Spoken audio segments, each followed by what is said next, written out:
Hello दोस्तों, अस्सलाम वालेकुम, नमस्कार, आदाब। कैसे हैं आप लोग? उम्मीद है सब ठीक ठाक होंगे। तो फिर से आज क्लास 10th का ही एनसीईआरटी का जो मैथ है उसमें हम लोग 4.3 का चैप्टर देख रहे हैं।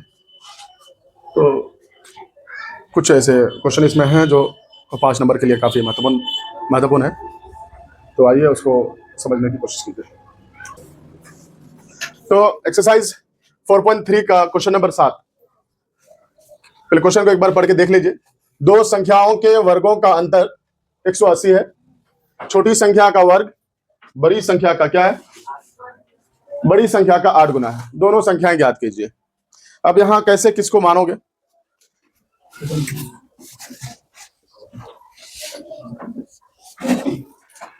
दो संख्याएं ज्ञात करना है।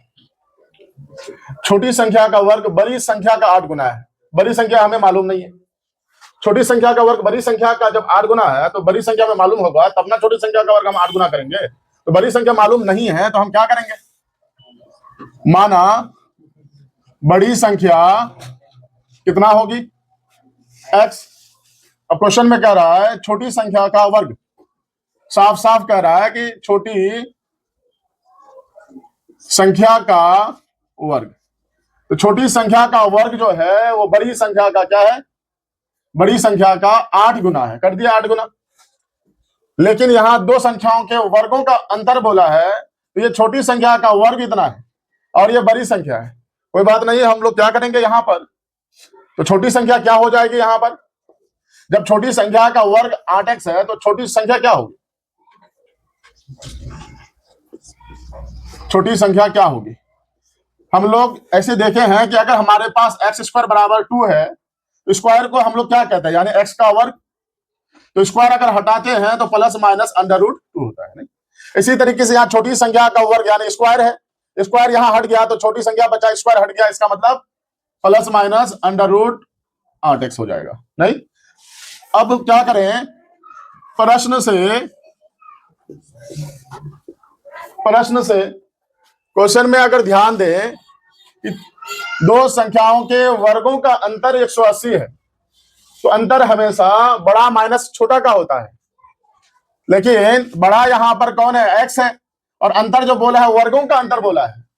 तो बड़ी संख्या x है तो x बड़ी संख्या का वर्ग हो जाएगा x²। और अंतर मतलब यहां पे माइनस करेंगे। छोटी संख्या का वर्ग कितना है? बड़ी संख्या का वर्ग इतना है और छोटी संख्या का वर्ग हमारे पास 8x है। इन दोनों का अंतर जो है 180 है। अब x² माइनस 8x, ये 180 इस पर आ जाएंगे, माइनस हो जाएंगे।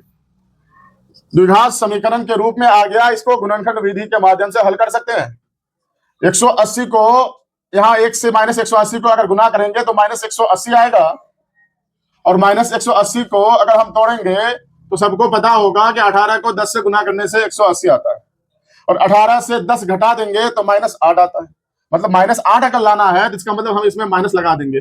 माइनस गुना प्लस माइनस हो जाएगा और -8 प्लस 10 -18 प्लस 10 -8 हो जाएगा। तो फैक्टर भी हमारा मिल गया। अब यहां पर x² माइनस इस 8x के जगह हम क्या क्या लिखेंगे? -18x और प्लस 10x लिखेंगे। दोनों का गुना करने पर देख लिया गया -180 आता है और यहां घटाने पर -8 आता है। और अंत में यहां पर 180 है बराबर 0। अब यहां x² और -18x, इन दोनों में कॉमन x आएगा। x -18 बचा। अब इस दोनों में कॉमन देखेंगे, लेकिन यहां कॉमन निकालने का आसान सा तरीका, x -18 यहां ले जाके तुम बैठा दो। अब यहाँ पे प्लस 10x लाना है तो यहाँ पे सिर्फ एक x है, तो यहाँ 10 को 1 से गुना करेंगे, 10 एकम 10x हो जाएगा और ये यहाँ पर इतना आ जाएगा। ब्रैकेट के अंदर में x -18 है, ब्रैकेट के बाहर में x + 10 है, बराबर 0 कर देते हैं। x -18 है और ये बाहर में x + 10 है। क्या किया जाए? x -18 को बराबर 0 कर दो अगर, तो यहाँ x का मान 18 आ गया। ये 18 हो सकता है, ये 18 हो सकता है। फिलहाल आगे देखें, x + 10 बराबर 0 कर देते हैं तो यहां x का मान -10 आता है। अब हमें देखना है कि x का दोनों मान लिया जाए या सिर्फ 18 लिया जाए या सिर्फ -10 लिया जाए। ये तो आपका यहां देखना है बड़ी संख्या में तो साफ साफ x है, लेकिन छोटी संख्या में प्लस माइनस देके अंडर रूट 8x है। एक बात यहां पर हम देखेंगे, ये रूट के अंदर में जो 8x है, तो अगर हम x का मान माइनस में देते हैं तो ये -80 आता है, और रूट के अंदर माइनस आना, इसको काल्पनिक संख्या बोलते हैं, इमेजिनरी। क्या बोलते हैं इसको? ये काल्पनिक बन जाता है। हम लोगों ने शुरू में पढ़े हैं वास्तविक संख्या और काल्पनिक संख्या। यहां दो बातें समझनी है। एक, वास्तविक संख्या कौन होती है? ऐसे तो पढ़े हैं कि परिमेय संख्या और अपरिमेय संख्या के समुच्चय को वास्तविक संख्या कहते हैं, पर वास्तविक संख्या नहीं है। ऐसा कौन है जो वास्तविक नहीं होगा? तो ये इस टाइप का, अगर इस टाइप का आ जाए, कहीं भी रूट के अंदर -1 आ जाए, ये वास्तविक संख्या नहीं है। और यही अगर बाहर में हो जाए तो फिर ये वास्तविक संख्या है। यानी रूट के अंदर माइनस नहीं आनी चाहिए, माइनस आने से वो इमेजिनरी संख्या बन जाता है, काल्पनिक संख्या बन जाता है। इसी से पता चला यहां पर कि x का मान आप -10 नहीं लेंगे, ये वास्तविक मान नहीं होगा, नहीं, ये काल्पनिक हो जाएगा। x not is equal to -10, ठीक है? तो x का मान क्या होगा? 18 हो जाएगा, ठीक है? अब बात यह है कि x हमारा है क्या? बड़ी संख्या है, हमें दोनों संख्याएं याद करनी है। तो दोनों संख्या जब याद करेंगे तो यहां छोटी संख्या क्या है और छोटी संख्या हमारे पास है ±8x बराबर ±8। x का मतलब 18 लाया गया है, नहीं तो यही कर देते। 18 कितना होता है? 144, और 144 का वर्गमूल यानी स्क्वायर रूट कितना आएगा? 144 किसका स्क्वायर में आता है? 22 का। 144 12 का स्क्वायर में आता है। तो यहां हम दोनों मान ले सकते हैं, +12 भी ले सकते हैं, -12 भी ले सकते हैं, क्योंकि ये जो छोटी संख्या का मान है, ये -12 अगर हम ले लेते हैं, ये पूरे वैल्यू का, यानी ये पूरे छोटी संख्या का मतलब ये प्लस माइनस कितना, नहीं। तो इस हिसाब से हम लोगों का यहाँ पर आंसर +-12 यानी छोटी संख्या दोनों हो सकता है, 12 भी या -12 भी, लेकिन बड़ी संख्या 18 और -10 नहीं, सिर्फ 18 होगा, -10 नहीं होगा। उसके बारे में हमने समझा दिया, ठीक है? इसको नोट कर लीजिए।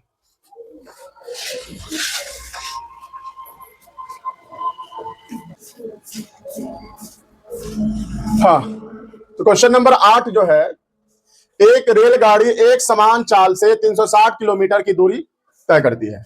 यदि यह चाल 5 किलोमीटर पर आवर अधिक होती तो वह उसी यात्रा में 1 घंटा कम समय लेती। रेलगाड़ी की चाल ज्ञात करें। अब यहां थोड़ा कुछ समझ लीजिए। पहले तो फॉर्मूला जानिए कि समय का फॉर्मूला बताइए हमको। समय बराबर दूरी बटे चाल, ठीक है? अब यहां पर दूरी कितना है? 360 किलोमीटर। दूरी कितना है? 360 किलोमीटर। बाकी समय कितना है? नहीं पता। और चाल कितना है? तो वहां कुछ बोला गया, वो भी नहीं पता। हमें रेलगाड़ी की चाल ही तो याद करनी है, गाड़ी की स्पीड याद करनी है।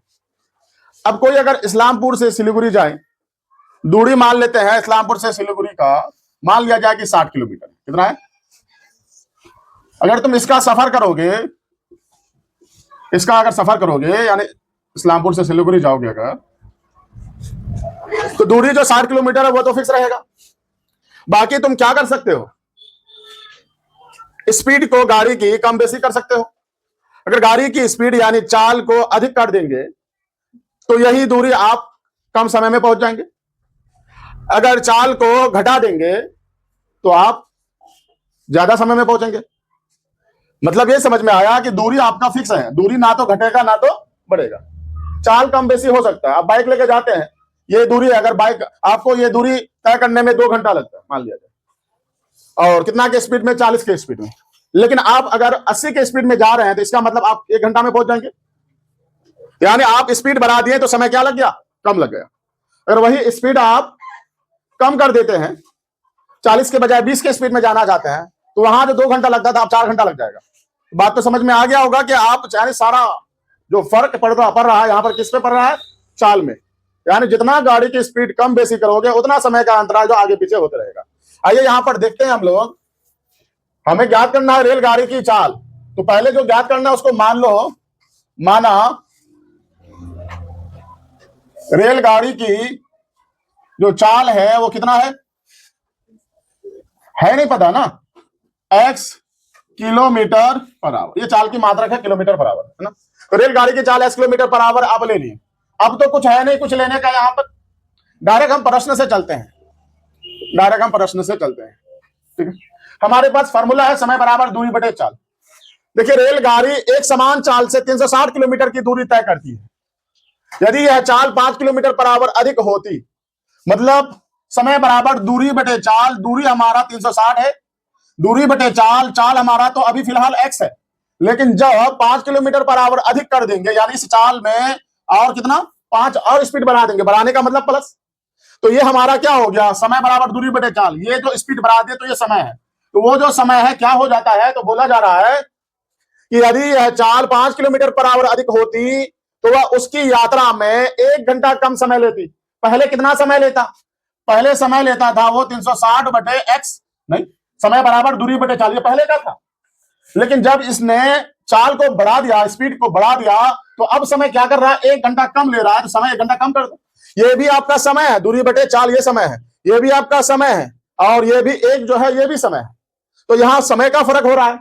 तो क्या हो रहा है कि चाल को बढ़ा रहे हैं, तो जो समय पहले था उस समय से 1 घंटा कम ले रहा है, तो माइनस कर देना।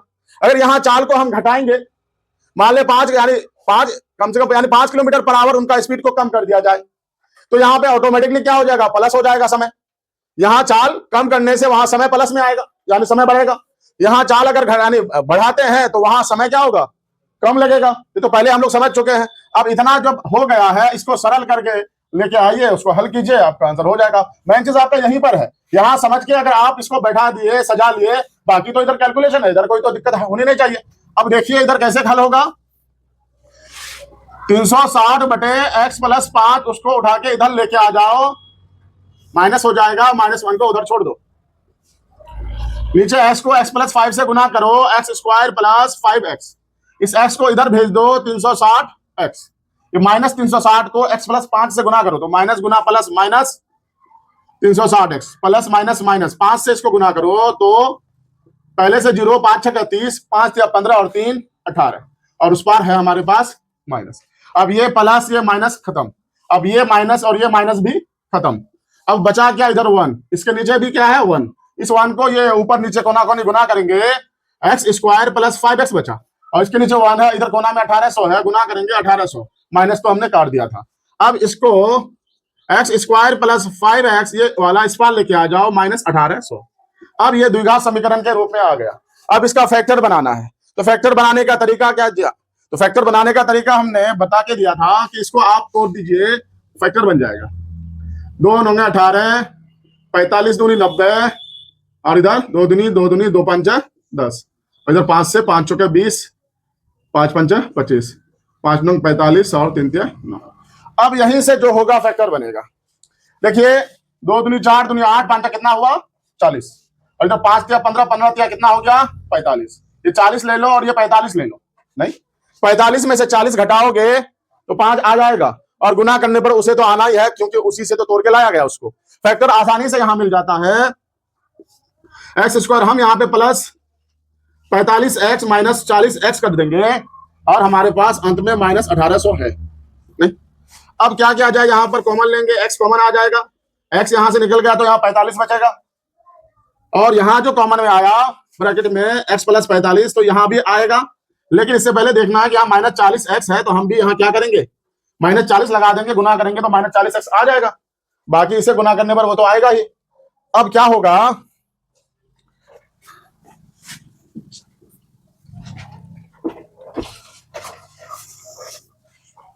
या ब्रैकेट में हमारे पास x प्लस 45 है, ब्रैकेट के बाहर में x माइनस 40 है, बराबर क्या है 0 है।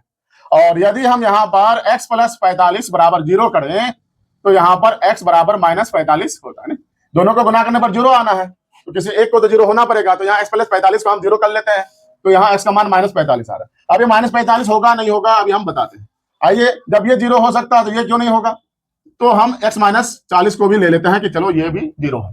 जब इसका मान 0 लेते हैं तो यहाँ पर x बराबर +40 आ रहा है। अब यहां डिसाइड करना है कि क्या दोनों मान होगा या सिर्फ एक ही मान होगा। अब हमें यह जानना है कि ये जो x है वो क्या माने हैं, ये रेलगाड़ी की चाल यानी स्पीड है। कोई भी गाड़ी की स्पीड जो होती है, कोई भी गाड़ी की स्पीड जो होती है वो हमेशा प्लस में ही होना चाहिए। या गाड़ी नहीं चले तो स्पीड क्या है, 0। अगर चलेंगे तो प्लस में कुछ ना कुछ होगा। माइनस में गाड़ी नहीं चलने पर माइनस में कैसे होगा? गाड़ी पीछे भी चलेगी तो उसको तो रिवर्स कहेंगे, मतलब वो भी तो स्पीड ही है। यहाँ पे माइनस में स्पीड नहीं होता है। कहने का मतलब कि चाल माइनस में नहीं हो सकती है। x not is equal to G यानी -45। इसलिए s का मान यानी 40 तो आया, लेकिन इसका मात्रक देना है। मात्रक क्या होता है? Kilometre per hour. ये आपका कंप्लीट आंसर हो गया। ठीक है,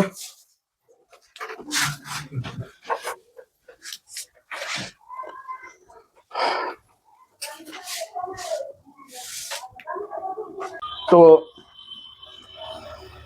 देख लिया पढ़ करके क्या है। Very very important question number 9। 2 पानी के नल एक साथ एक हौज को इतना घंटों में भर सकता है। 2 पानी के नल है, समझ लो पानी यहां पर है नहीं? अब यहां पर कोई एक नल लगा देते हैं हम ऐसे छोटा करके, ठीक है, और पानी यहां पे गिरेगी। एक नल यहां पर है। अब एक बड़ा नल भी है, थोड़ा सा ये बड़ा कर दो, थोड़ा सा ये बड़ा कर दो, नहीं थोड़ा सा ये बड़ा कर दिया, ठीक है। और यहां पर पानी। 2 पानी के नल एक साथ एक हौज को, कहीं भी कोई हौज है इसको भरना है पूरा, मान लिया जाए एक साथ एक हौज को। तो 2 पानी के नल एक साथ एक हौज को इतना घंटे, ये समझ लो अभी मान लो कि 2 घंटा है, क्योंकि ये पूर्णांक में है उसे थोड़ा बार बार बोलने में दिक्कत होगा, तो समझ लो कि 2 घंटे में भर सकता है, बाद में चेंज कर लेंगे। 2 पानी के नल एक साथ एक हौज को 2 घंटों में भर सकते हैं, ठीक है, दोनों मिलकर के 2 घंटा लगेगा, पूरा भर देगा। लेकिन बड़े व्यास वाला, ये बड़ा व्यास है और वो छोटा व्यास, तो बड़े व्यास वाला नल हौज को भरने में जो कम व्यास वाले नल से क्या लेता है, वो 10 घंटे कम समय लेता है। तो यहां कम व्यास वाले नल के बारे में हमें मालूम है क्या? हमें मालूम तो नहीं है। कम व्यास वाले नल से 10 घंटे कम समय लेता है, मालूम है नहीं है। तो पहले कम व्यास वाले मान लो, अगर बड़े भी ले लोगे तो मान सकते हो यहां पर। चलिए, जैसे क्वेश्चन का है वैसे ही हम लोग बनाते हैं। माना कम व्यास वाले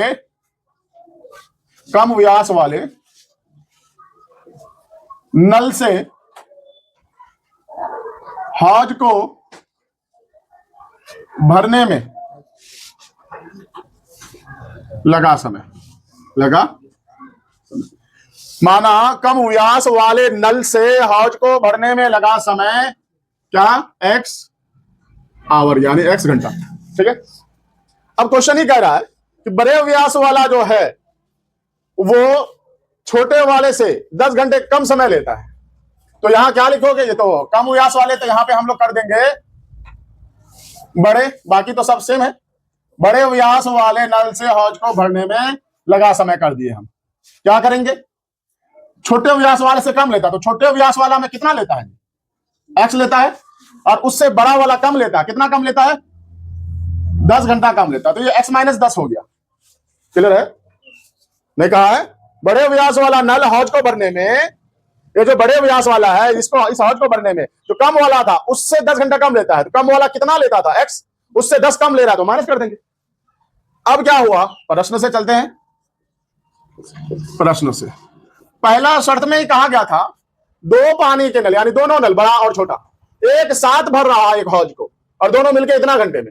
चलिए अगर हम यहां देखें एक साथ भर रहा है, तो बड़े वाला कितना भर रहा है? बड़े वाला मान लिए 1/x - 10, नहीं, बड़े वाला इतना भर रहा है, ठीक है, 1/x - 10।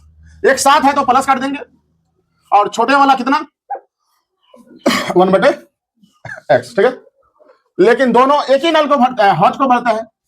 कितना समय में? अब यहां आ जाओ, जो रियल समय है वो 9 घंटे यानी 9.3/8 घंटे में, ठीक है। ये ऐसे लिखना है।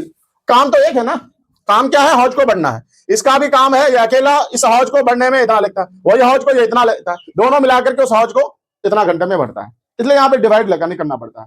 काम को अगर ऐसे बांटना है तो आपको ऐसे बनाना है बटे में, ठीक है। तो अब इधर मिटा दे, अब तो आसान हो गया ना। अब इसे सरल करना है, कर लो। सरल कैसे करते हैं, इनको इससे गुना कर देंगे, x को x से गुना करेंगे तो x स्क्वायर माइनस 10x, ये इधर जाएगा तो x, ये इधर आएगा तो x माइनस क्या होगा कि नहीं। और बराबर यहां ध्यान से देखिएगा, ये 1 ऊपर में है, ये नीचे में है, ये पलटी मारेंगे तो ऊपर चला जाएगा। अगर हम इसी को थोड़ा सा एक कदम आगे कर दें, इसको एक कदम आगे बढ़ा दें, कितना को, इतना को, तो ये हो क्या सकता था, 1/8 9 72 और 3 कितना हुआ, 75/8 होता। नहीं, ये मेन बटे आपका ये वाला है, मेन बटे आपका ये वाला है। 8 9 72 और 3 75/8, पूर्णांक तोड़ना आता है ना ऐसे। अब देखिए ऊपर में 1 है तो ऊपर में 1 रखिए, ये 8 वाला पलटी मार जाएगा तो 8 बटे क्या होगा 75, ठीक है, ऊपर नीचे हो जाएगा। अगर देखोगे ऊपर 1/1 है ना जी, और भागा को गुना में बदलोगे तो नीचे वाला ऊपर, ऊपर वाला गुना करेंगे तो इसका मतलब वही ना, 8 का मान 75 का 75 आ जाएंगे। अब यहां पर ध्यान दीजिएगा, यहां तो कटने वाला चीज है नहीं, कोई है क्या, कटने वाला चीज नहीं है, तो कैसे क्या करोगे, x और x 2x हो गया, -10 है, और नीचे क्या होगा,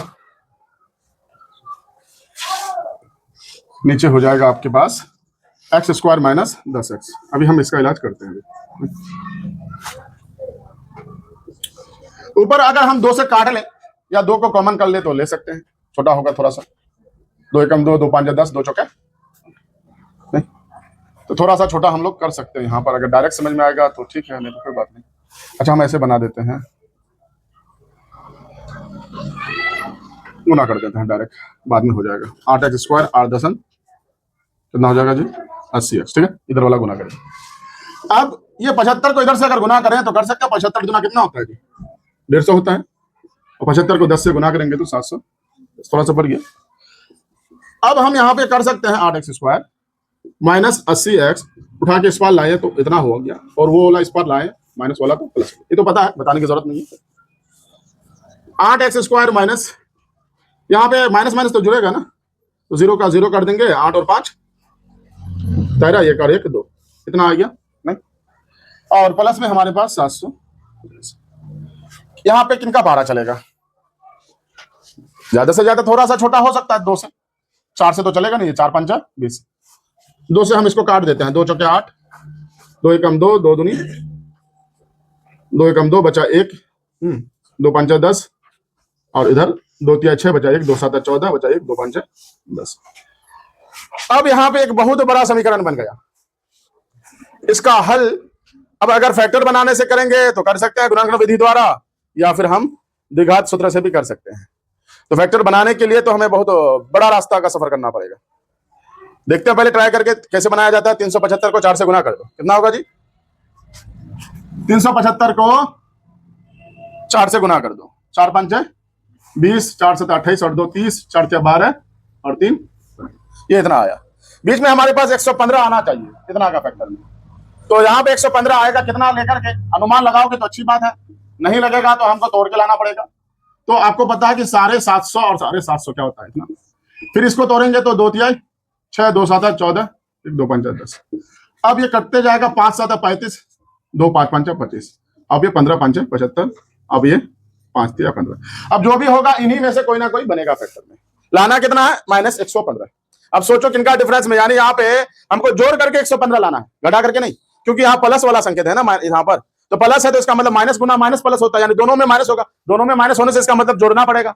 अब जोड़ना पड़ेगा अगर, तो माइनस माइनस यानी दोनों जोड़ करके 115, ऐसा कौन है दोनों जोड़ करके 115 होगा, 2 दूनी 4, 4 क्या 12 5 60 और 5 5 25 होगा क्या, 5 5 25 25 400 हो गया, 2 दूनी 4 4 और इधर 5 20 20 5 100 और इधर 5 15 115 हो गया, नहीं हुआ, यानी यहां हमको मिल गया 5 5 25 400 और इधर मिल गया 5 3 15। अब दोनों में माइनस लगा दो, दोनों को गुना करने पर वो तो आएगा ही, जोड़ने पर 115 आ गया। फैक्टर आसानी से आप बना लिए, नहीं तो काम करते हैं कि हम जगह शॉर्ट है तो इधर ही बनाते हैं, अंतिम तक तो पहुंच गए हैं। तो याद रखिएगा फैक्टर कितना आया, -100 -15 आया।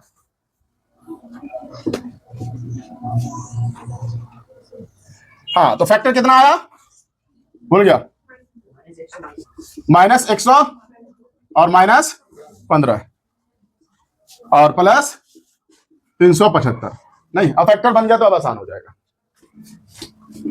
अब इन दोनों में कॉमन 4 तो आएगा ही, 4 एकम 4 और इधर 25 चौके 100, इधर x-25 तो यहां भी x-25 ही होगा, और यहाँ पे -15 है तो यहाँ -15 से गुना करेंगे, वो आना ही है। अब इधर x-25 है और बाहर में 4x-15 है। नहीं, अगर हम x-25 बराबर 0 कर दें तो x का मान हमारे पास +25 आ जाता है। नहीं, x हमारा +25 आ जाता है, हो सकता है। अभी इसको रहने देते हैं, इधर आते हैं, 4x-15 = 0 और यहां पर 4x बराबर 15 होगा। हाँ, और x का मान यहां पर